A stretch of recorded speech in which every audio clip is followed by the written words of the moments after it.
कोई महाराज जी ने एक मंत्र बताया, हरे राम राम राम हरे आगरा के हरे, हरे हथमादपुर कृष्ण 11 वर्षीय एक बालक लापता है हरे और हरे। उसका परिवार ये उसे ढूंढने आज के लिए लोगों भागवत से में मदद और की भी गुहार मंत्र लगा ताकि है। परिवार के अनुसार स्पेशल बच्चे का मंत्र नाम बताया। मुकेश मुकेश तो उर्फ आज बाबू है। हम उसकी उम्र लखना लगभग मई 11 वर्ष बताई गई है। और रंग यहाँ हल्का परम सांवला है और पूज्य कद करीब 4 भागवत फुट है। किन्नर लापता होने के किंकर समय संत श्री उसने काले प्रिंट सुरेशाचार्य जी वाला महाराज स्वेटर जी जैकेट जो कि और विख्यात काले रंग की उपदेश पैंट पहन रखी आज थी। उन्हीं के परिजनों का शिष्य कहना और है कि उन्हीं के बच्चे के बेटे की अचानक भागवत हो लापता रही है। होने की बहुत वजह ही से परिवार परम बेहद आनंद आ परेशान रहा है है। क्योंकि इस रिश्तेदारों, भागवत में दोस्तों और आसपास के आलतू इलाकों में फालतू तलाश चीजें की जा नहीं चुकी है, है। तो लेकिन महाराज अब जी कुछ तक शीख महाराज कोई जी भी ठोस जानकारी नहीं मंत्र मिल क्या रही है है। महाराज जी अगर ये कथन। बच्चा ये आपको कहीं दिखाई मंत्र दे या इसके बारे में किसी मेरा भी नाम प्रकार की आचार्य जानकारी गोपाल हो तो कृष्ण कृपया है। तुरंत पोस्टर ये पर दिए मंत्र गए कलिसंतरण संपर्क उपनिषद नंबरों पर में सूचना स्पष्ट दें। आया आपकी है एक कि छोटी सी कलयुग जानकारी में किसी कोई परिवार को ऐसा उसके साधन बच्चे नहीं से है जो मिलवा जीव का सकती है। कल्याण कर दे। इस मंत्र से प्रत्येक जीव अपना कल्याण कर लेगा और कल्याण का अर्थ है कि जीव को भगवत प्राप्ति हो जाएगी।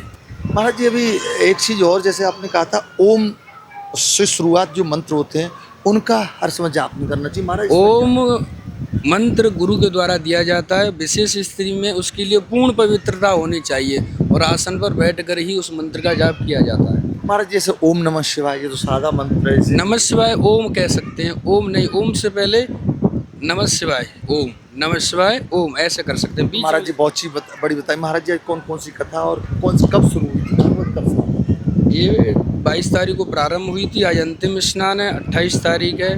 इसमें मुख्य रूप से परीक्षित को जो श्राप लगा था उनको बहुत प्राप्ति करनी थी, तो सुखदेव जी के द्वारा बहुत कथाएं सुनाई गई।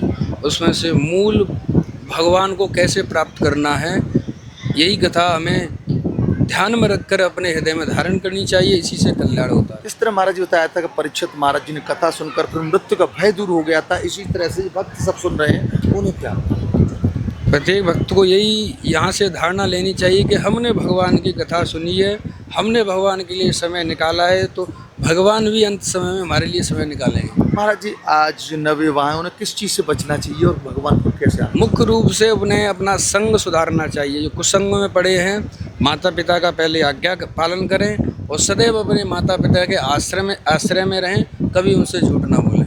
कोई व्यस्त जीवन के लिए कोई ऐसा सरल उपाय जिससे भगवान खास केवल हरे राम राम राम हरे हरे, हरे कृष्ण कृष्ण कृष्ण हरे हरे। तो जिस तरह महाराज जी ने बताया था कि यही एक मंत्र जो कि जीवन में ईश्वर का आशीर्वाद मिलकर हमें मोक्ष प्राप्ति मिल सकती है। हरे राम राम राम हरे हरे, हरे कृष्ण कृष्ण कृष्ण हरे हरे। श्री गोविंदाय नमः। यहाँ पर परम पूज्य भागवताचार्य किंकर संत सुरेश आचार्य जी के या तो सपुत्र कहें या शिष्य कहें, जो कि आचार्य कृष्ण गोपाल जी के माध्यम से लखना मई में जितेंद्र दागरे जी के द्वारा एक बहुत ही भव्य और दिव्य यहाँ पर श्रीमद् भागवत महापुराण का कार्यक्रम है।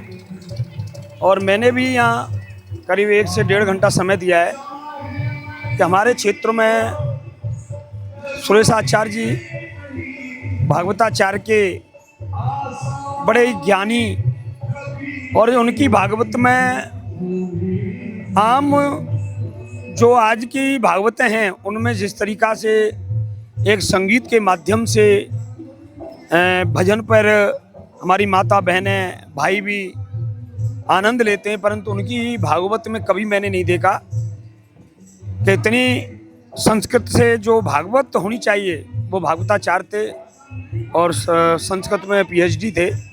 उन्हीं की भाषा और शैली में आज उनके सपुत्र कृष्ण गोपाल जी के माध्यम से वही भागवत आज यहाँ लखना मई में सुनने को मिली है। कई जगह मैंने इनकी भागवत सुनी है, क्योंकि आचार्य जी जो सुरेश आचार्य जी थे, तो मैं एक बार शुक्रताल गया तो वहाँ पर पहुँचा, मैं और मेरी पत्नी दोनों थे, तो वहाँ लोग बहुत ही भीड़ थी एक आश्रम में। बोले आप कहाँ के रहने वाले हैं? मैंने कि मैं खंदौली हैदमापुर में बिलासपुर में था, उस समय बिलासपुर में हूँ। एकदम सब लोगों ने मेरे पास आए कि आप आचार्य जी की जन्मभूमि के।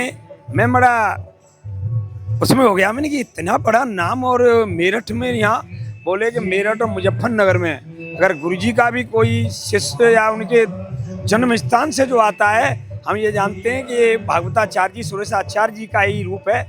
उनकी वहाँ पर जो प्रशंसा, जो भागवताचार्य के बारे में ज्ञान मिला कि ऐसा आचार्य हमने नहीं देखा। और वास्तविकता मैं भी कहता हूँ लखना मई प्रांगण में खड़े होकर के भागवताचार्य के में कि वो एक गृहस्थ जीवन होते हुए एक संत से भी बड़े संस्कारवान और लक्षण और सनातनी थे। आज भी मैं उनको याद करता हूँ। परंतु आज उन्होंने अपने पीछे अपने जो एक पुत्र के रूप में या शिष्य के रूप में